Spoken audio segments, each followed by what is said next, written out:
It's all about achieving global food security. However, we're looking at Nigeria's agricultural transformation agenda. Are we really on track? Are we aligned with what is obtainable globally? And I have two gentlemen here. I have Professor Bola Okuneye, agricultural economist from Federal University of Agriculture, Abeokuta, and of course I have the chairman, agricultural group of the Lagos Chamber of Commerce and Industry, Wale Oyekoya. Good morning. Thank you for coming all the way. Good morning. It's good to have you, Professor. Thank you. Yeah. Now we're talking about achieving global food security. First of all, let's begin this way. By 2050, the global population is expected to grow to 9 billion people. Are you scared we may not be able to feed these 9 billion people? I'm really scared. I'm scared because there had not been thorough preparation, thorough planning for this. I'm scared because the citizenry have not really been encouraged to reduce the rate of growth of population. I'm scared because not much resources have been diverted into agriculture that will enable increased level of food supply to be achieved. I'm scared because value addition has not really been put in place. And so if you say that we are producing, say, 10 units today, I'm sure that we won't be able to produce more than 11, 12 units during that period of time, and whereas the population will have grown astronomically. I'm scared.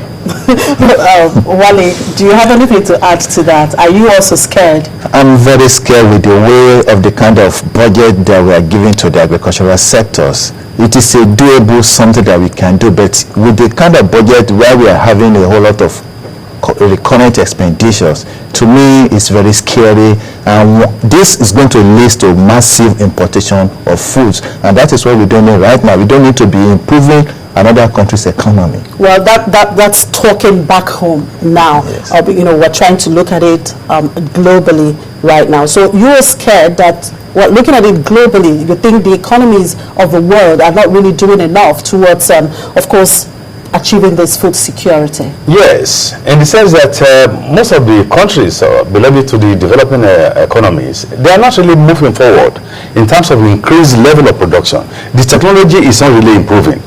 And when you look at the issue of technology and the issue of rural migration, of course you conclude that less people will be available in the rural areas to produce the food, and yet urban population will be increasing.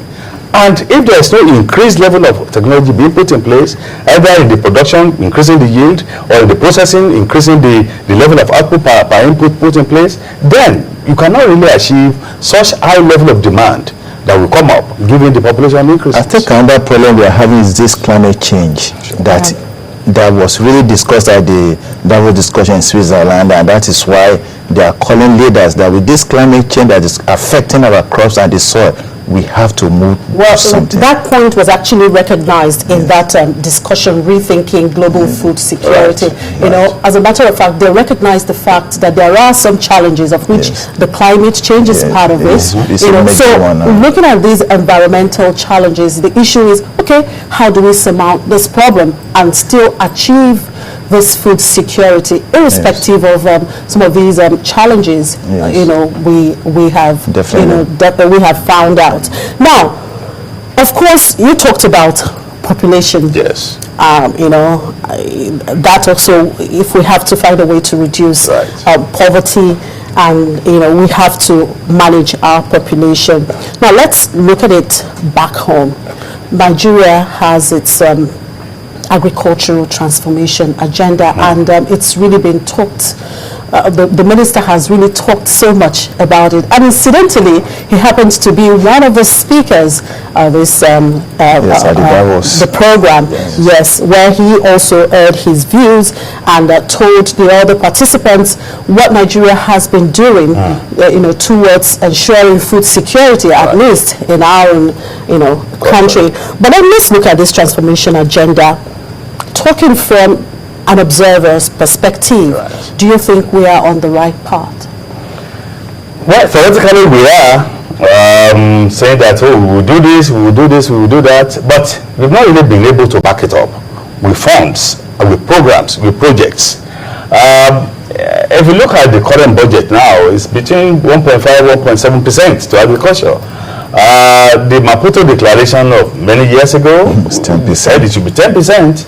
Even during the time of Obasanjo, President Obasanjo, it's ranged between 2 and 2.5%. Former President Obasanjo happened to be a farmer, but not much had really been given to agriculture. And I'm not sure that the current Ministry of Agriculture is unable to come up with plans and programs. You know, they've been able to, but not much fund for it. And two, if you look at the issue of agriculture in this country, the states, the local government, those two arms of government have not really been making any contribution. In fact, we found out that people heading the various ministries of agriculture are either lawyers or they are just political appointees who know little or nothing about agriculture. So they can't really drive agricultural transformation. As being speculated that, oh, let's have agricultural transformation to be put in place. So we can't really make much out of it. I think the main problem we're having that there's no good synergy between the federal government, state levels, and the local government, and it's very important because you cannot be doing something on top and trying to neglect the people lower. The same problem we're having with the rural farmers. The agricultural transformation agenda is a very laudable program. It's a very good policy, but it has to be very sustainable and to be able to defend it by adequate budget. And if you are taking care of the big mechanized big farmers on top and you are neglecting the rural farmer, it's going to be a real problem because the rural farmers, we have 80% of our farmers to be in the rural, and if you neglect them, and these are the people that are supposed to feed the big farmer we are talking about. So, and our women are not really putting into consideration in this, and it's very, very, very important because our women are the main people that are doing farming, we like it or not. Because men just go there, the women are the ones that take care of the home by going to the farm and do this thing. So I believe the synergy has to be very strong between the federal state and the local government. That way it could be really be sustainable. All right, just before I take you up on that women issue, and of course youth come into play. Sure, because I remember the last Nigerian Economic Summit. 19th Economic Summit. Yes, which centered basically on agriculture.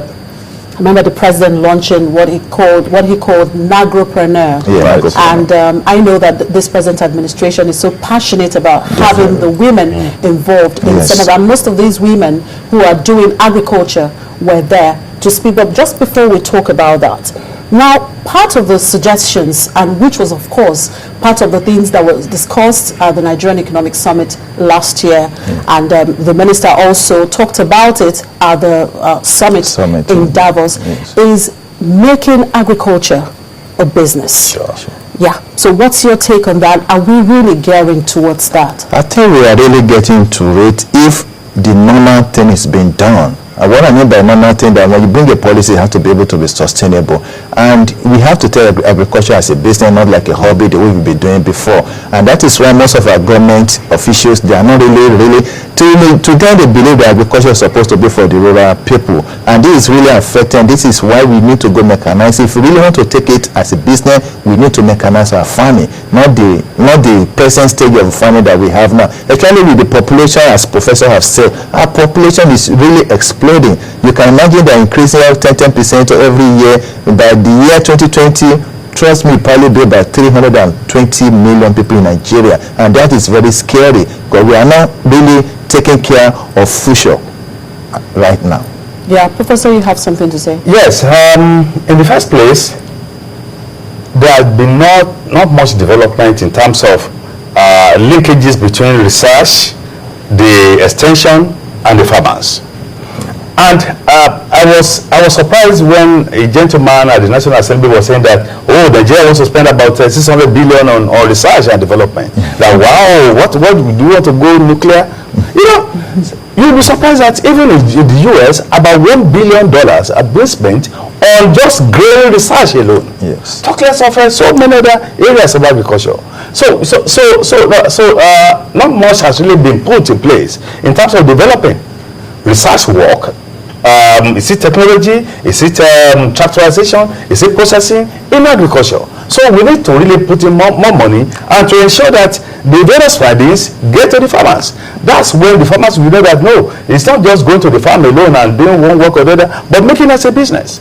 So the business part of it really needs to be incorporated into the various rural farmers. We're still talking about, or you wanted to say something? Yeah, I wanted to say something that if you really want to sustain the food security in this country, we have to do something about the importation of foods into this country, because it's really killing the local farmers.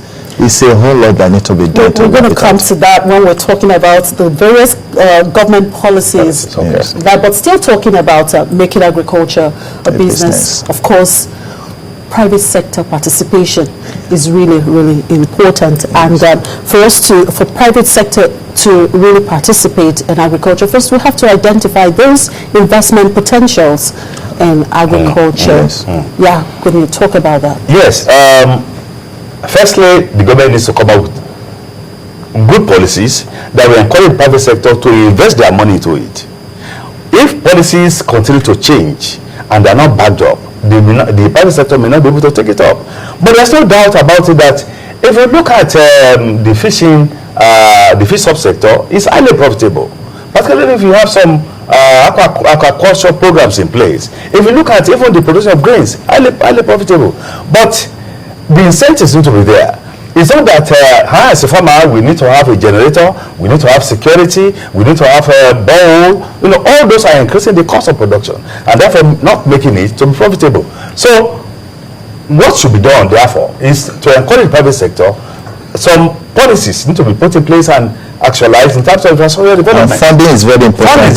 Talking from the private sectors, there's no one that can do farming without funding. And if you look around at most of the commercial banks, you cannot go down and take a big loan. They will give it to you on a commercial which like 26-28%, and it's very, very key. There's no one that have the money, and to me, most of the banks they believe that agricultural sector is a very high risk. So they find it very hard to really fund that sector. But the federal government, with the momentum that I can see with the Minister of Agriculture and the President, they need to back it up with the money. They need to get some subsidy. The same way they did to oil sector, they can do to the agricultural sector. Like most of these seedlings, it's supposed to be free if you are really encouraging farming. By the time we give us free, a lot of farmers will be able to volunteer. Oh, after all, let me try in my backyard. And once you can work in the backyard, you can think of going mechanized. The issue of land is also key in terms of getting land and title land, not even just land. It's not just that you get the land now, get the CFO, and the government will say, oh, for the use of the general interest, and take it off. And we are talking about economies of scale now. Yes. We are talking of 50 hectares, 100 hectares, 200 hectares. But if you just limit it to the average of 1.5 hectares that we have in this country, not much gain can really come up from it. All right, you said something that caught my interest. That's about the fishery sector. The fish sector, yes. Yes, sector.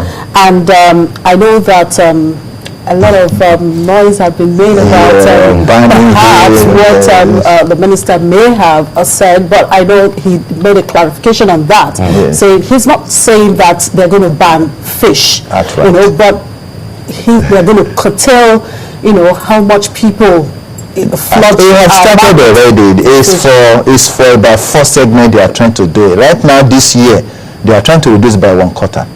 Every year they wanted to be reduced by 25%. But if you go to the market now, the cost of fish is very high. This is affecting the populations.